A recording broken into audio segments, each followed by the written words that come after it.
A quiet mother arrives at her son's wedding with a single envelope, proof she paid, the venue deposit when he was broke, and a message exposing the bride's status, play, forcing a public reckoning and a careful, loving reconciliation with her son. The corridor wore the kind of afternoon light that forgives everything. It poured through the frosted panes and lay itself across the carpet like a soft shawl. I stood in it for a moment, letting my breathing match the hush. Behind the double doors, strings were tuning, little sips of melody, careful and bright. Someone laughed, then remembered where they were and fell quiet again. I smoothed the edge of my dress, felt the clean seam beneath my fingers, and checked my shoes the way my mother used to. Heel-toe balance. In my left hand, a small cream envelope warmed to my skin. It was light as paper and heavy as a promise. "Ma'am, you're not on the list." The usher was young enough to be my grandson, polite as a church bulletin. He kept his voice low, like he was afraid of bruising the moment. I looked at his clipboard, at my name that wasn't there, and I smiled so he wouldn't have to worry. "I know," I said. "I brought a receipt. My son's first promise he couldn't afford yet." He blinked, not sure what to do with that kind of truth. I did not ask him to move. I did not ask him to argue. The hall smelled of garden roses and polished wood.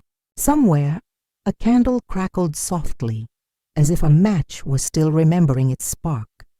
I shifted my tote to the crook of my elbow, and with my right hand, loosened the envelope's flap. Just a little, just enough to see the corner of the thing that mattered.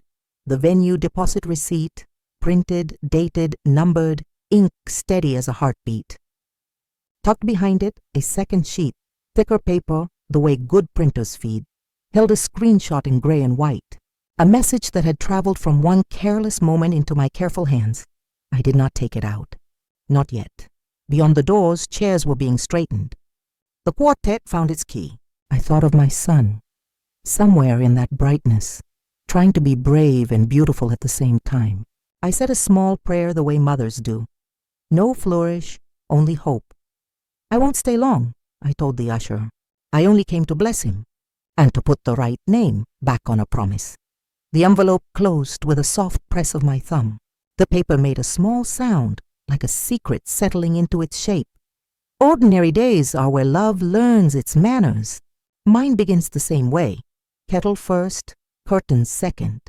While the water hums, I pull the kitchen blinds to let in a ribbon of daylight that lands on the little fern I've nursed through 2 winters. I set 1 cup for myself and 1 on the shelf for company, because my mother used to say, "A home breathes easier when it's ready to welcome."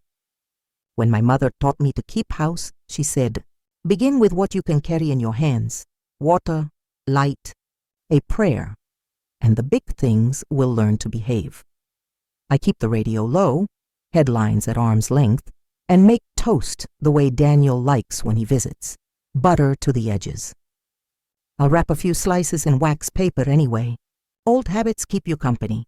After breakfast, I walk through the rooms with a quiet eye, not to check on things, just to thank them. The quilt I finished last spring, the pencil jar by the phone, the 4 spoons that match and the 3 that don't, because somebody always needs the odd one. Tuesdays are market days. The vendors know me well enough to reach for the softer apples and the sturdier greens. I buy a loaf from the woman who plaits her hair into a crown and hums while she bags the bread. She calls me love and tells me her grandson's teeth are finally in. I nod as if molars are a kind of miracle, which they are. On the way home, I tuck a little bouquet of daisies into my tote, not because the house needs flowers, but because I like to see white heads nod when I pass the hall mirror. I talk to Daniel most evenings after his commute, when the day has quieted its fuss and the trains stop apologizing. He calls while stirring something in a pan or kicking off his shoes. I can hear the scrape of the wooden spoon, the sigh of the couch. He tells me about a new software rollout, about a colleague who keeps misplacing his charger, and about his running route along the river. I listen more than I speak. If my knees ache, I tell him the weather is earnest, which is my way of saying it's behaving like itself. He laughs and says I describe clouds like people. I avoid telling him little worries that solve themselves by morning. I keep my own counsel the way you keep seeds in an envelope, safe, dry, labeled for the right season. He needs a mother who trusts his adulthood, not a commentator with breaking news. When he asks, I answer plainly. When he doesn't, I let the silence be kind. Sundays find me at church, third pew from the back, where the light doesn't scold. I like watching families arrive, coats smoothing, hands finding hands. I sing the alto part when I can find it, and the melody when I can't. After service, I fold bulletins in half for the basket by the door, a job no one assigned but everybody appreciates. On the walk home, I stop at the bench by the maple to share a few grapes with the quiet part of the day. I met Chloe the way you meet weather, at the door, feeling for temperature. Daniel brought her by on a weekday evening with a bakery box and a nervous smile. She is polished the way a storefront is polished, clear, attractive, brisk. A tidy bob framed her face. Her nails were the kind that remember appointments. Her shoes didn't dare squeak. She thanked me for the tea before I poured it and sat straight without looking stiff. I liked that she took off her coat herself and didn't wait to be waited on. She asked if I used any learning apps for recipes. I told her I have two, my mother and my taste buds. We all laughed, including Chloe, who said her favorite app is the timer because it doesn't argue. She complimented the quilt on the sofa, and I told her it was made of old shirts. The blue squares used to be Daniel's high school uniform. She nodded and said she loves upcycled narratives, which I admit I had to roll around in my mind. Later, when I looked it up, I decided I liked the phrase. It sounds like a second chance with thread. Chloe is charming in an efficient way. She compliments like someone who keeps lists. Her kindness is prompt. Her smile has a schedule. I don't say that unkindly. The world runs on people who remember the RSVP and the Chargers.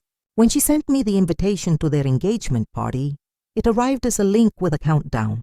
I clicked it and a confetti animation popped across my screen, so enthusiastically I thought my tea had fizzed.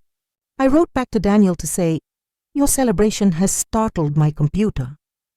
He sent 3 laughing faces and offered a tutorial on online invitations. I told him I'm happy to learn, as long as the lesson doesn't erase the joy of a stamped envelope.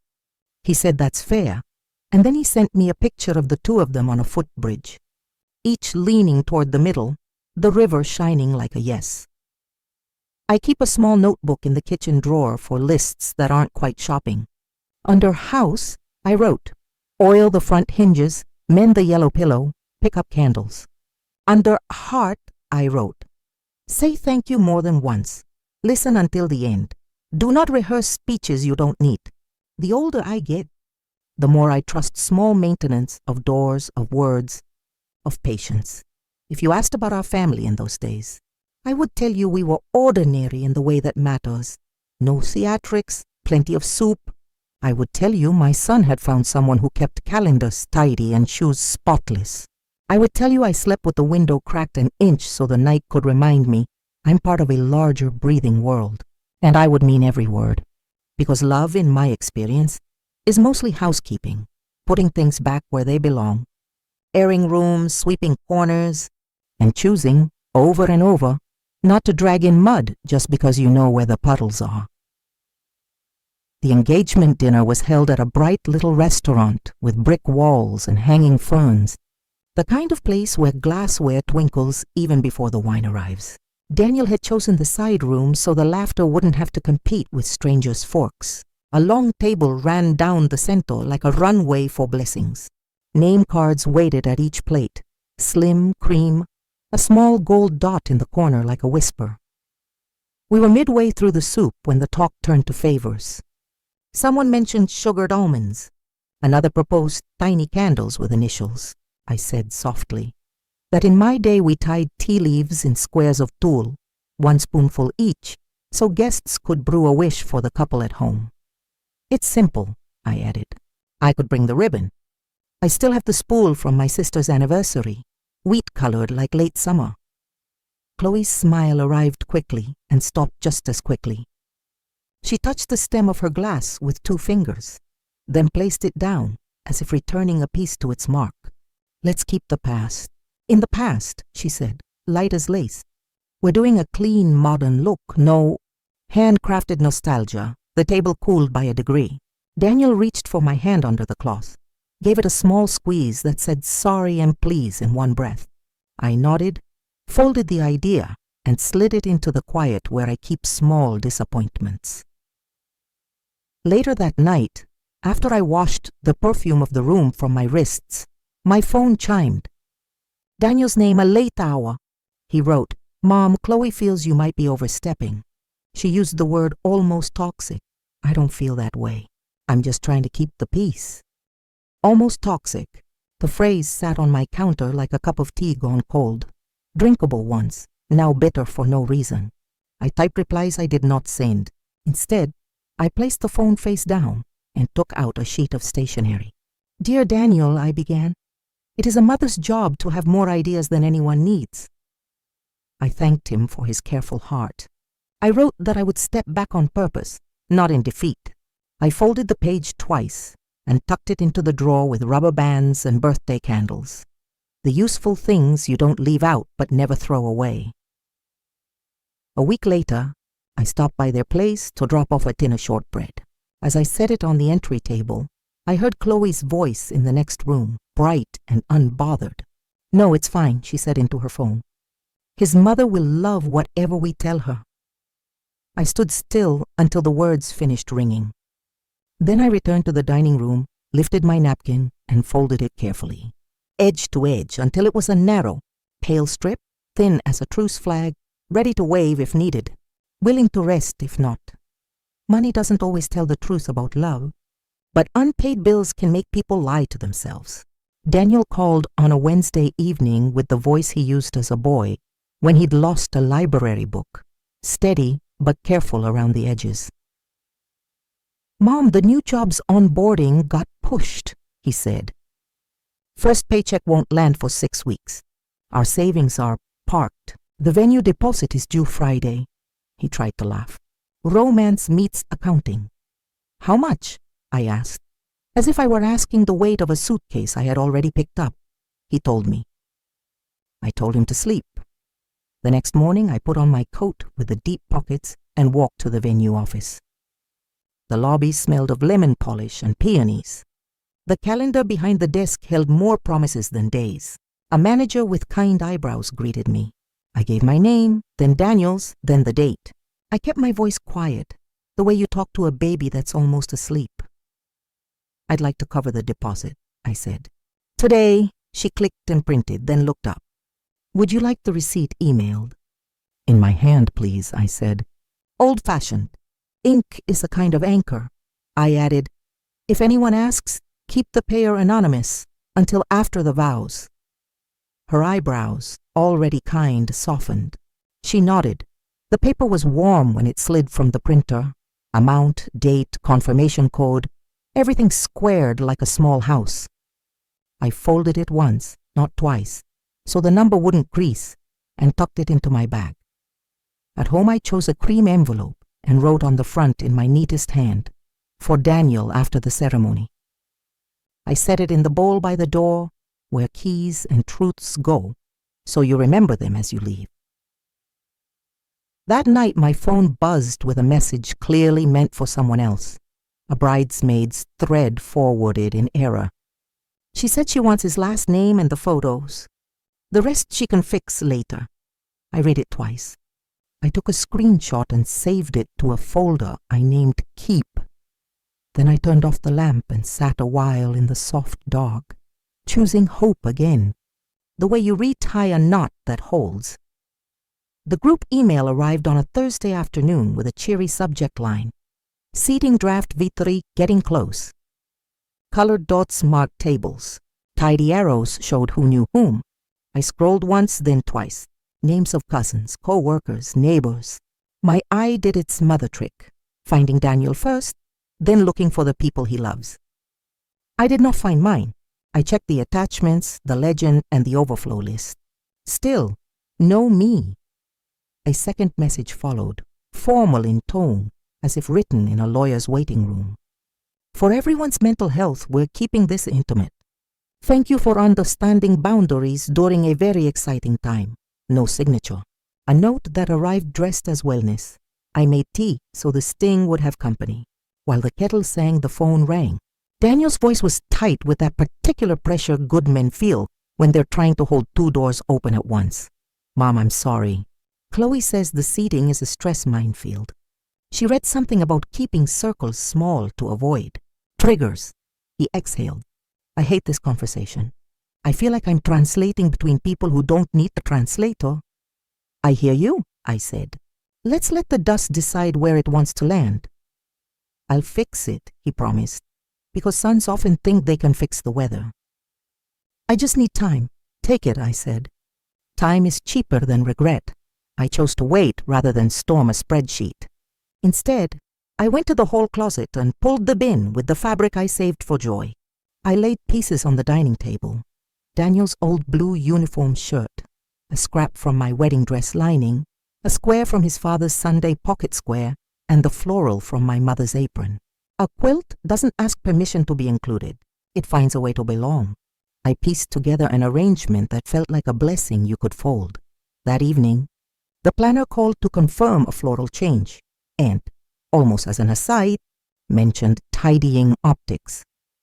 We've noted Chloe's initials on the deposit copy so all files visually align, she said, just for internal consistency. The receipt I had paid for now wore someone else's letters, like a coat left on the wrong chair.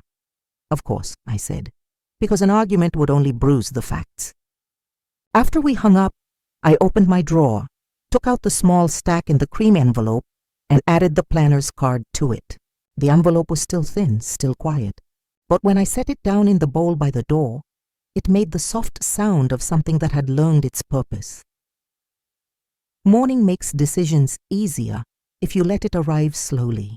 I cleared a space at the table, set the cream envelope in the center, and tipped its contents into the light. Papers make a small weather of their own, soft rustles, steady edges, nothing dramatic. I sorted what belonged to the moment and what belonged to the drawer. Out went the planner's business card. A name isn't proof.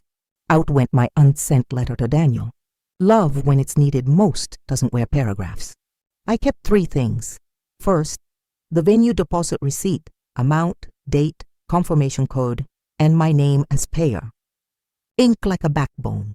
I ran a finger along the line where the number lived and felt steadier just reading it. Second, the screenshot, printed on good paper, is time-stamped and clear. The sentence about status was not long, but it was heavy, the way single stones can be, small, undeniable, enough to test a bridge.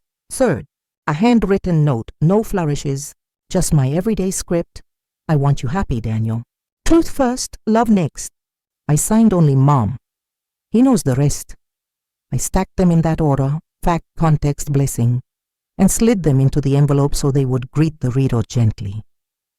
I pressed the flap down with the side of my thumb, the way my mother taught me, sealing not with spit but with intention.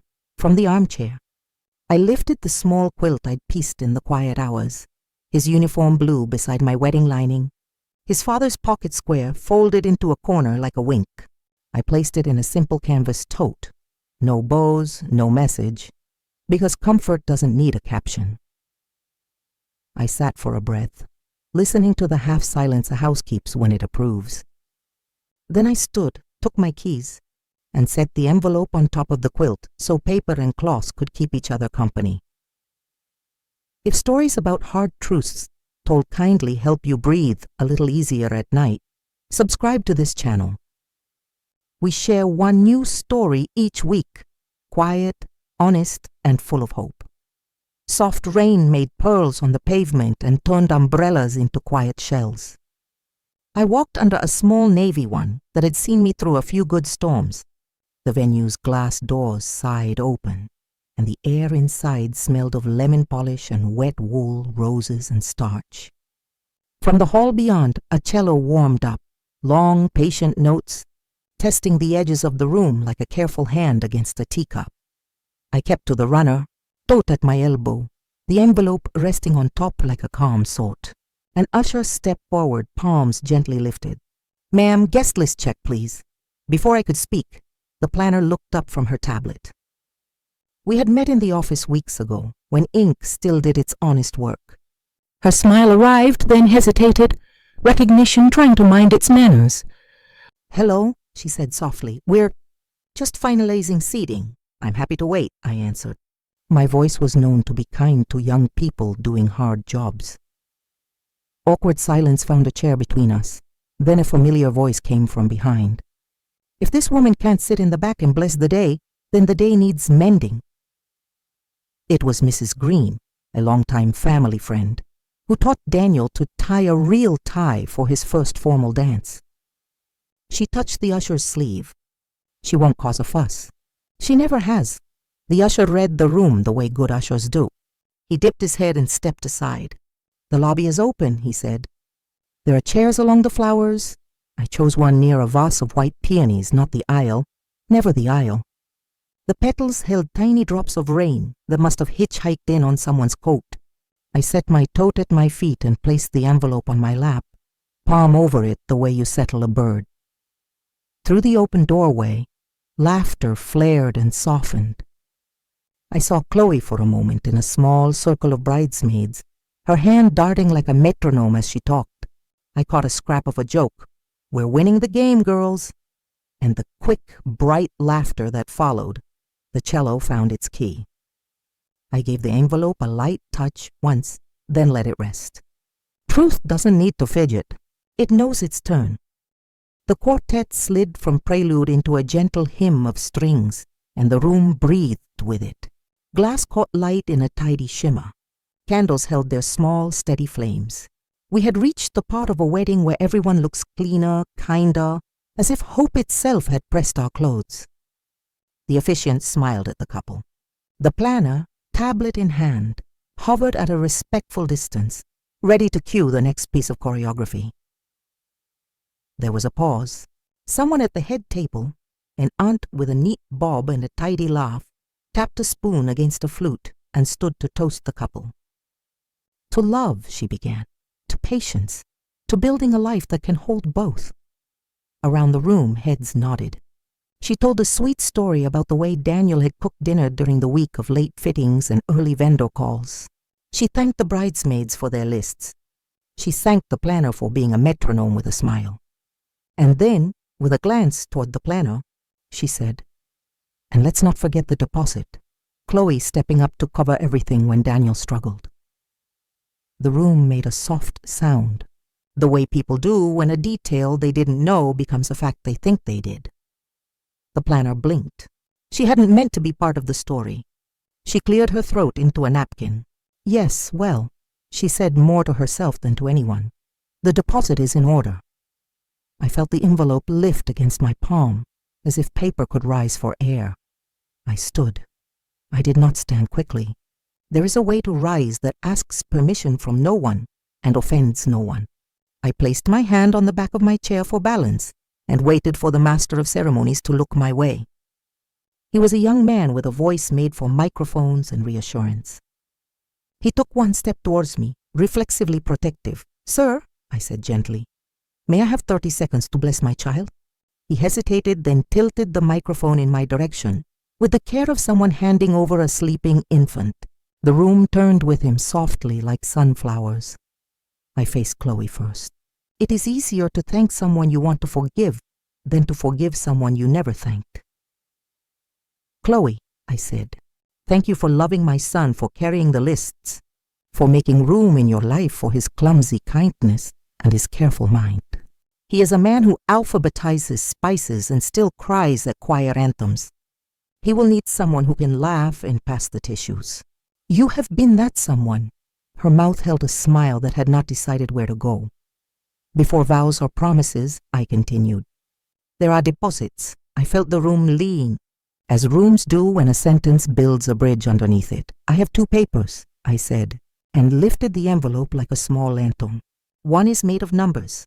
The other is made of words." I slipped out the first sheet, the venue deposit receipt. I did not wave it.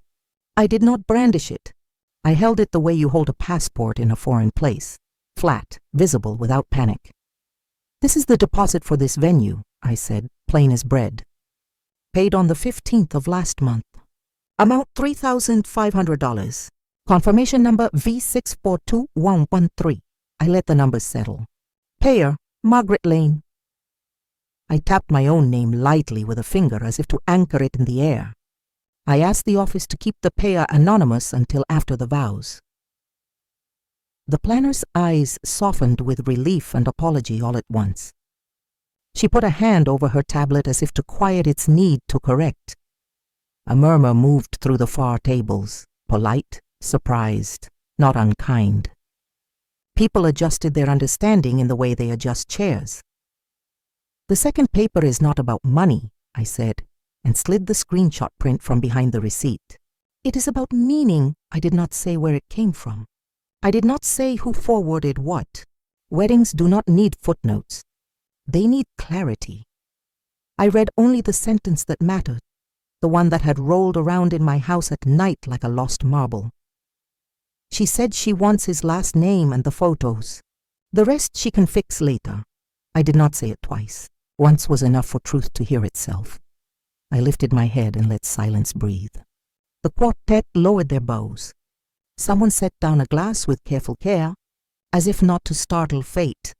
I am not here to ruin a celebration, I said, and felt my voice find its depth, warm, steady, the very sound my boy had looked for when he first learned to be afraid of thunder. I am here to free my child from pretending. Across the room, a young cousin put her hand over her mouth. A middle-aged man who had been checking his watch earlier now watched his hands. I turned to Daniel. It is a holy thing, to look at your child as if the room had emptied, and it were only the two of you in a kitchen at midnight with a problem and a kettle. Daniel, I said, I would have stayed quiet forever if this were love and not worry. I let him see everything I was not saying, the late shifts, the delayed paycheck, the way good men make themselves smaller to fit the shape of someone else's story. I want you happy. I want you to be honest. I want you safe from anyone, including me, who asks you to pretend. He did not try to speak. He has always been good at letting words arrive before he answers them. The angle of his head softened, the way it does when he hears a melody he knows. I turned back to the front, where the officiant stood, hands tented, the practiced calm of someone who has seen love in many costumes. I stepped forward 3 paces, enough to be between tables but not to break the spell of the center aisle. I offered the envelope, paper, proof, and a blessing together toward the officiant. Will you hold this? I asked, until my son decides what truth asks of him? He took it with 2 hands as if the weight mattered. For a second, his thumb touched mine, and the gesture said, I know this is not the script, and I know scripts can be wrong. I returned to my chair. The floor remembered my steps. The peonies in the vase beside me had opened another half-inch, and I had the strange thought that flowers are always listening. No one rushed to fill the quiet. The MC did not crack a joke. The planner did not tap. It was a breathless silence, the kind that lets a day find its honest shape.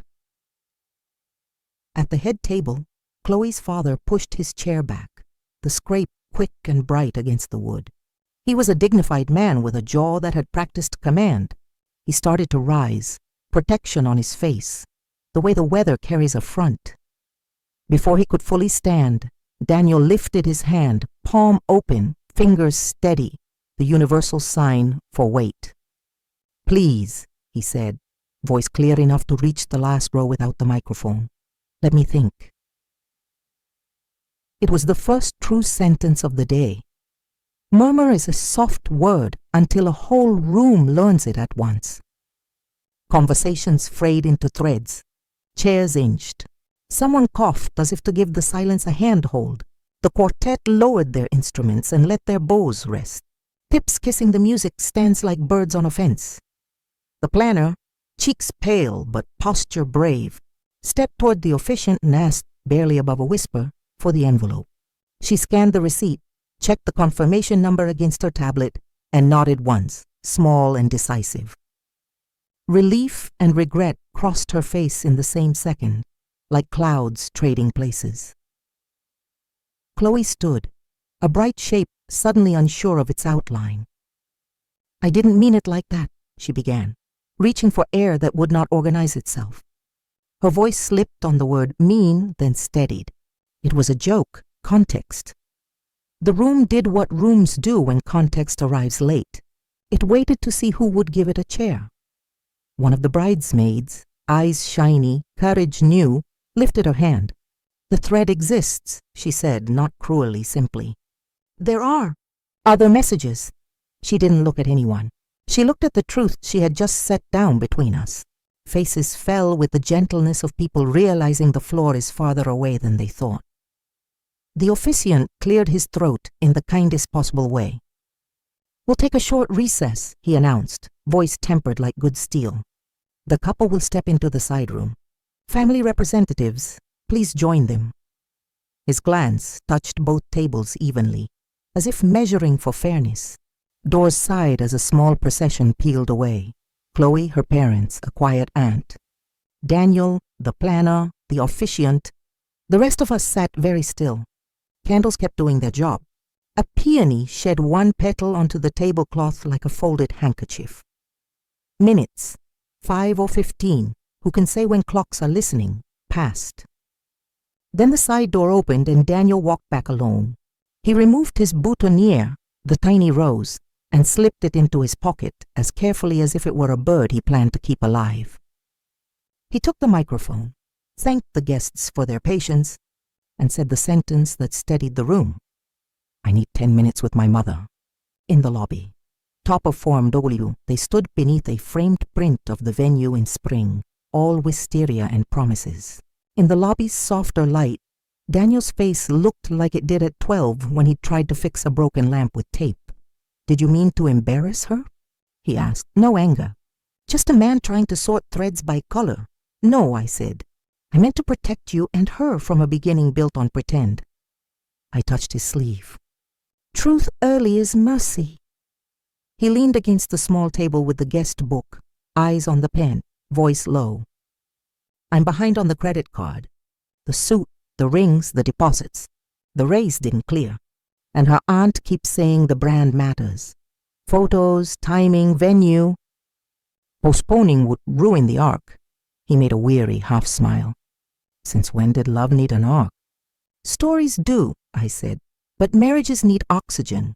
I let the sentence settle. "I want you happy, even if it isn't today." He breathed out, shoulders dropping an inch as if the room had handed him back his own weight. "I don't want to punish her," he said. "I want us to stop performing." "Then say that," I answered. Kindly, plainly. He nodded, then looked at me as if remembering he was someone's son. "If I ask you to go home now, will you?" "If that protects you," I said. "Yes." We walked back toward the hall together, not touching but close enough that our shadows agreed. At the door, Daniel paused, straightened his jacket, and took a breath that found the bottom of his lungs. When he stepped inside, the quartet looked up as if waiting for a key. He gave them a small shake of his head. "Not yet." He lifted the microphone. "No flourish, no apology for existing." "Thank you," he began, "for your patience and for your kindness to us today." His voice was steady, the kind he uses when he reads me the warranty before plugging in a new appliance. "We're going to postpone the ceremony for 1 month." A ripple, surprise shaped like a wave that never broke, moved through the room. "In that month," he continued, "I will be in counseling. I have things to untangle, money choices, fear, the habit of saying yes so no one is disappointed. Chloe is welcome to join me if she chooses, to tell the truth and hear it so we can begin our life with air in it." He turned, found me near the peonies. I tried to be smaller than a flower. He didn't let me. "And I want to say this out loud," he said, voice softening at the edges. "My mother made a deposit I didn't earn and gave me a love I did. Today, she put her name back on the promise she kept. That's what good mothers do." The room answered with a humble quiet, the kind that respects sentences that don't need clapping. Chloe stood beside her father, hands worrying the hem of her dress in small, disciplined movements. Her face carried a crowd, embarrassment trying to lead, shame refusing to be seen, something like relief peeking from the back row. She swallowed, then nodded once, an acknowledgement, not an agreement. Chloe's family split along the lines only families can see. An aunt's mouth hardened, an uncle's shoulders loosened as if a migraine had left. A cousin whispered good to the tablecloth. Her father's jaw worked, then rested. He took his wife's hand, as if remembering vows he'd once said without photographs. The officiant, practiced at shepherding days back toward gentleness, stepped forward. "We'll send details soon," he said, "with gratitude for your grace." The planner, eyes bright but spine straight, began to guide people toward coffee and coats, the soft landing that keeps a day from falling too far. I did not linger. No victory lap, no explanations. I touched Daniel's arm, a small pressure, all pride, and he looked at me the way men do when they remember they were once carried. "Go on," I whispered. "Take care of what's yours." In the lobby, I collected my tote and umbrella. Rain had gentle plans for the afternoon. As the doors opened, a bridesmaid hurried toward me, breath catching. "I'm sorry," she said. "For my part." I squeezed her hand.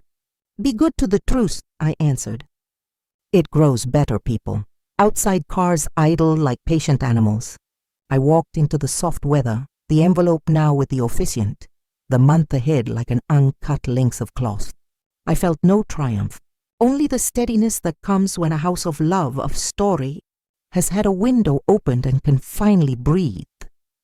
Lanterns hung from the maple like quiet moons, and the grass kept the day's warmth the way a good quilt keeps stories.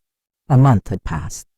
No chandeliers, no staging, just neighbors in sweaters, a picnic table with jars of daisies, and a borrowed speaker that hummed when the breeze leaned in. The quartet had been replaced by a friend with a guitar who knew how to leave space between chords. Chloe stood beside Daniel, no train, no veil, just a simple dress and a face that had learned how to stay.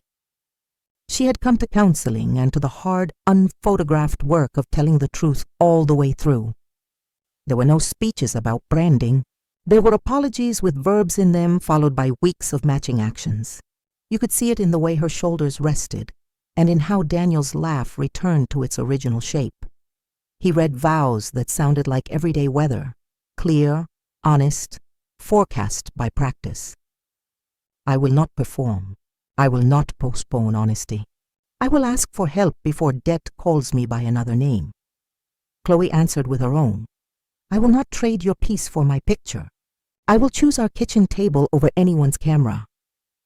When the small clapping settled, I handed Daniel a second envelope, plain, unsealed. Inside a single card. Your promises are enough. And beneath it, a copy of the receipt with a note in my hand. The deposit is my gift. No strings to cut later. He folded me into a hug that smelled like grass and new beginnings. The lanterns clicked once in the breeze, a sound like agreement. Truth didn't ruin a wedding. It rescued a marriage, starting with my sons to himself.